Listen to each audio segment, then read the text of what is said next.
Salve, salve nação alvinegra, começando mais um vídeo aqui no canal John do Timão.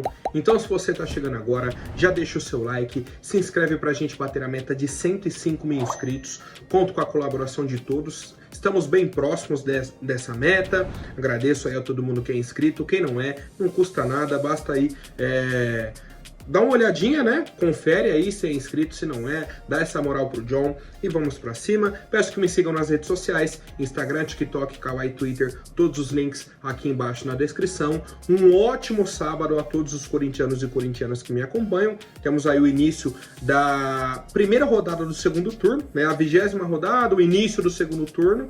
E o Corinthians ali ainda perto da zona do rebaixamento, situação complicada, Copa do Brasil no meio da semana e muitas novidades de mercado da bola. Então vamos pra cima e editor, pode rodar a vinheta. Salve o Corinthians! Bom, já quero apresentar para vocês a Mais Ágil, parceira aqui do canal John do Timão. Para você que quer fazer a antecipação do seu FGTS, aproveitem. Tem o telefone aqui no banner, tem o link na descrição também. O link joga direto no WhatsApp da Mais Ágil. Mais Ágil é uma indicação do John, tá? Empresa confiável e tudo mais. Eles vão fazer essa antecipação. Você tem o valor lá guardado, tá trabalhando certinho e tal. Pô, John, preciso desse dinheiro para pagar uma dívida, para fazer uma viagem, para comprar algo que você queira, né? Faz muito tempo que você está querendo comprar alguma coisa, faz a antecipação da FGTS e aí você já pode aproveitar, tá? Então, essa é a indicação da Mais Ágil. Vamos para cima e vai Corinthians! Ontem tivemos a divulgação, através aí da Comebol, das datas e horários dos jogos das oitavas de final da Sul-Americana. Pedi para o editor colocar na tela aí, Bragantino e Corinthians. Primeiro jogo ainda não foi confirmado o estádio, mas dia 13 de agosto, 9h30 da noite. O jogo da volta é dia 20 de agosto, 9h30 da noite também, uma semana depois. Então, só para o torcedor entender a tabela do Corinthians, a gente enfrenta o Atlético Mineiro amanhã, aí o Grêmio Copa do Brasil, depois o jogo contra o Juventude, depois, a volta da Copa do Brasil meio de semana, né? Então dia 31 e dia 7. O jogo do Brasileirão contra novamente o Bragantino, que aí vai ser a sequência ali da Sul-Americana. Pega o Bragantino já no dia 13, terça-feira. Mais um jogo do Brasileirão e a volta contra o Bragantino. Então uma sequência ali de Brasileirão, mata-mata, Brasileirão, mata-mata. E a importância, né, desses resultados para a sequência da temporada do Corinthians.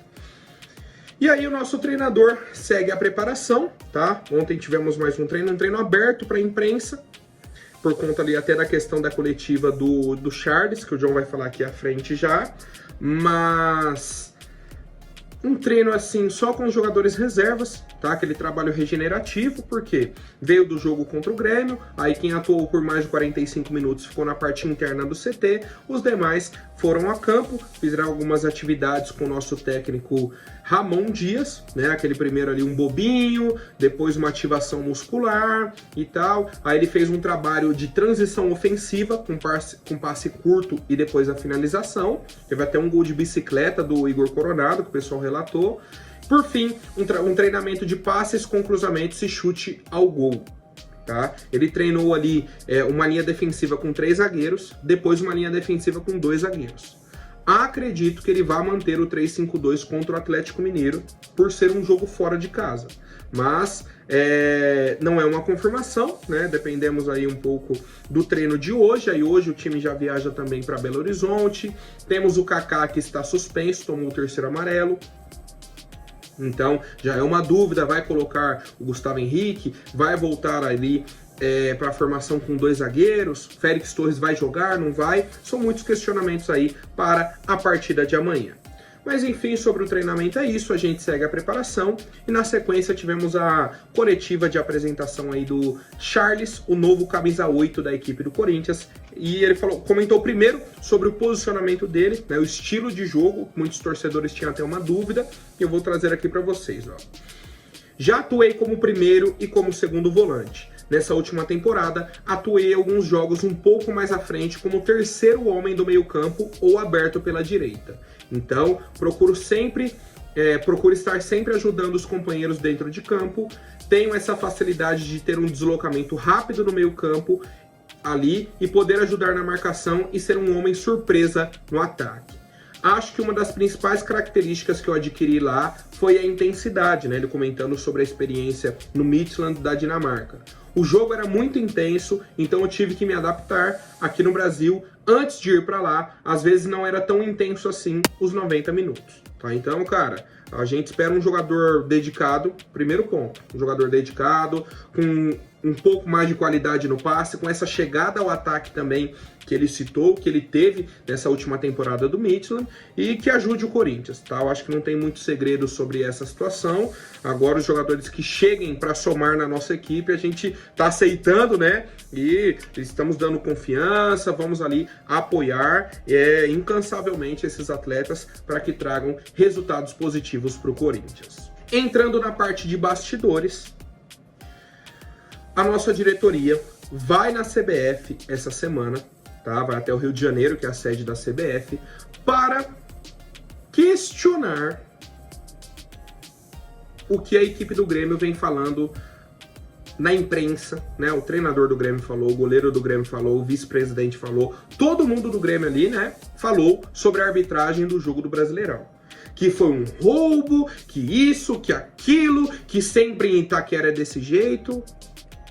Pô, eu vou lembrar o jogo do Brasileirão do ano passado, contra o próprio Grêmio, lá na Arena do Grêmio, que o Matheus Bidu recebe a bola, sofre o pênalti, o árbitro não dá.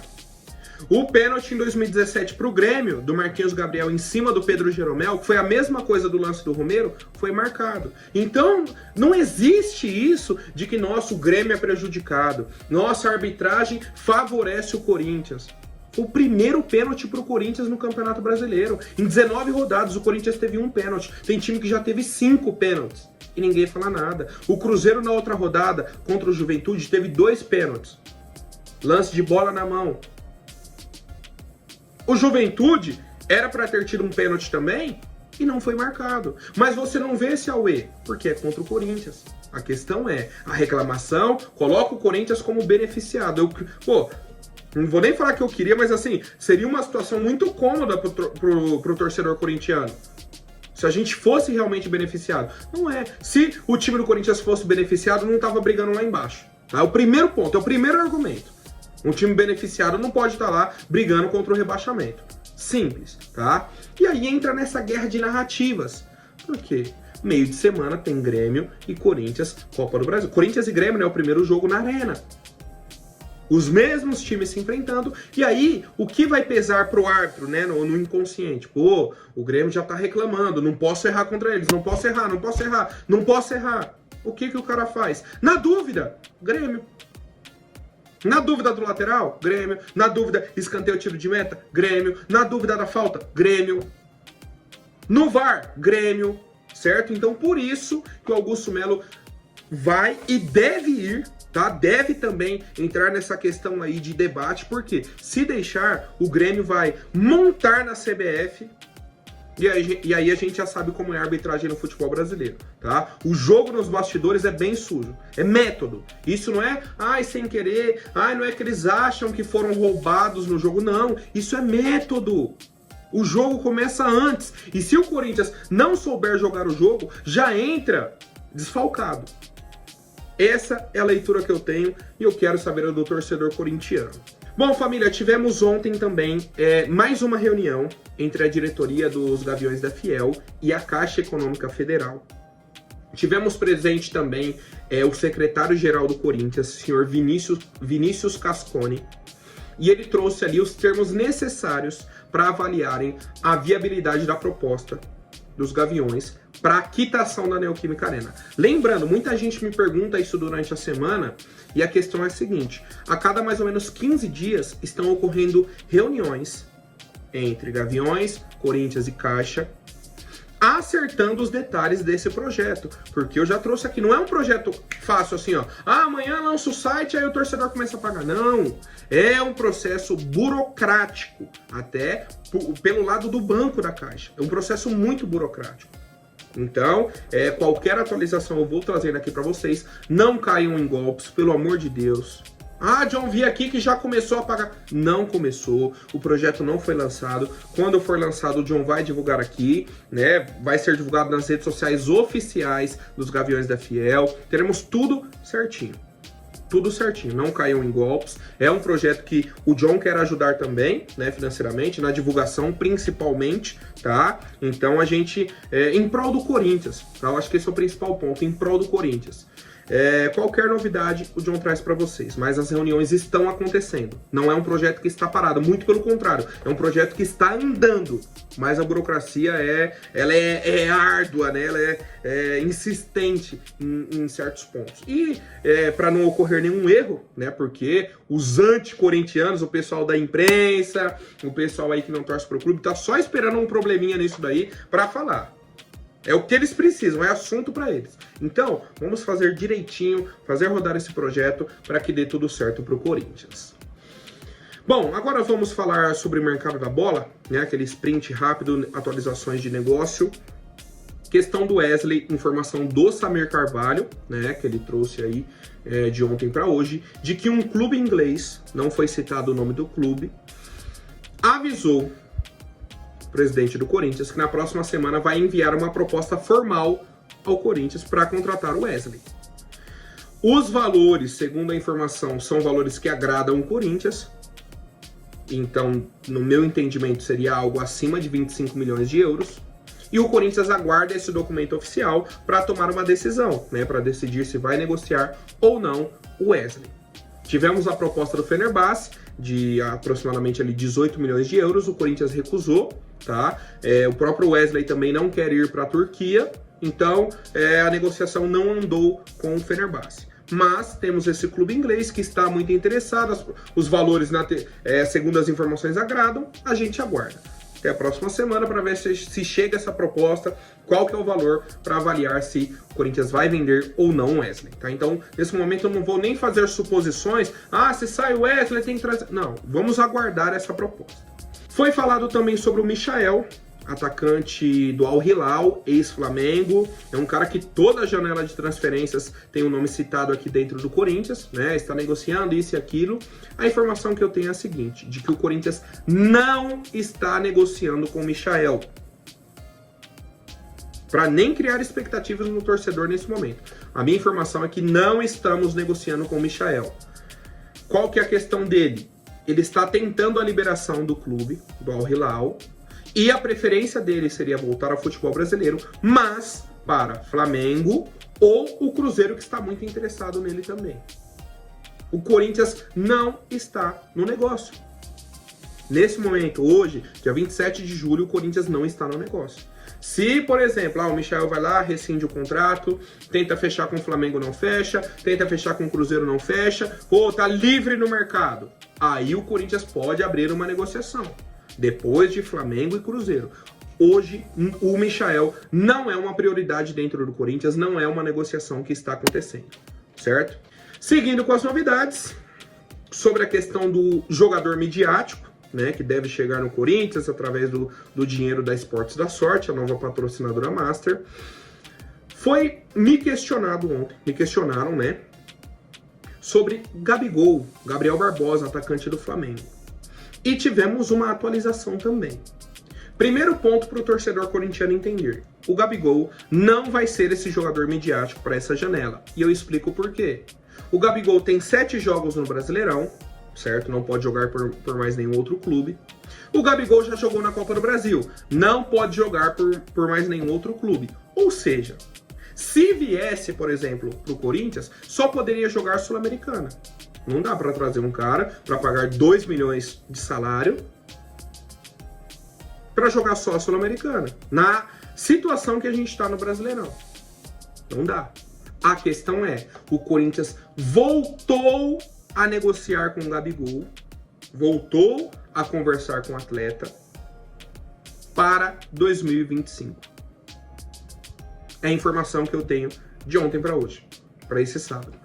De que o Corinthians voltou a negociar com o Gabigol, né? O Palmeiras era um dos times aí que estavam mais interessados no atleta nos últimos meses, talvez semanas, né? Mais próximo aqui, talvez semanas, tá? Depois da questão ali, do julgamento dele e tal. Então, assim, o Corinthians, depois desse ato, deixou ele no banho-maria, esperando uma situação ali do Flamengo. Ele fez o 7º jogo, já havia jogado Copa do Brasil, né? Então acaba perdendo o sentido dessa negociação, não só para o Corinthians, como para os demais clubes do futebol brasileiro. Então a situação o Gabigol deve seguir no Flamengo até o fim do ano, e aí para 2025 viria de graça para o Corinthians, né? Já estaria liberado do contrato pela equipe do Flamengo, tá? Quero saber a opinião de vocês. Não seria o jogador midiático da Esportes da Sorte, lembrando, tá? Não seria esse jogador, porque é um jogador para 2025. Por fim, outra atualização de um atacante é a questão do Pablo Solari do River Plate. É um jogador que o Corinthians abriu as conversas. Atacante argentino, 23 anos, destro. Cara, é um jogador que eu gosto, tá? A minha avaliação sobre ele é boa. Um jogador, por exemplo, que vem de um histórico positivo. Gols, principalmente assistências pela equipe do River, tá? No campeonato, nos amistosos, campeonato argentino, até na própria Libertadores ele vem ajudando o time também. É um cara assim que tem um destaque no ataque do River.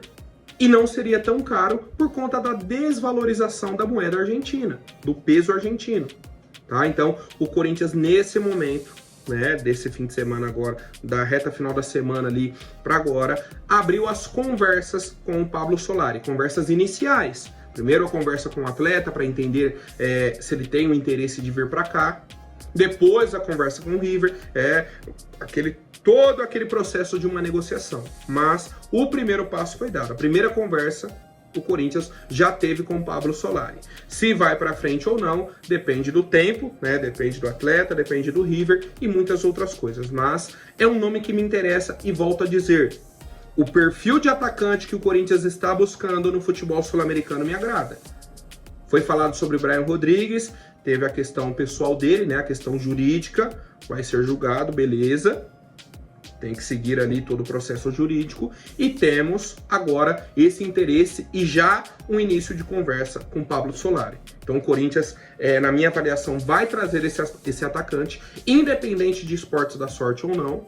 E ainda tem essa busca por um jogador midiático. Certo, família? Por hoje é isso. Amanhã eu volto com mais novidades sobre o nosso Coringão. Até mais, um forte abraço e vai Corinthians!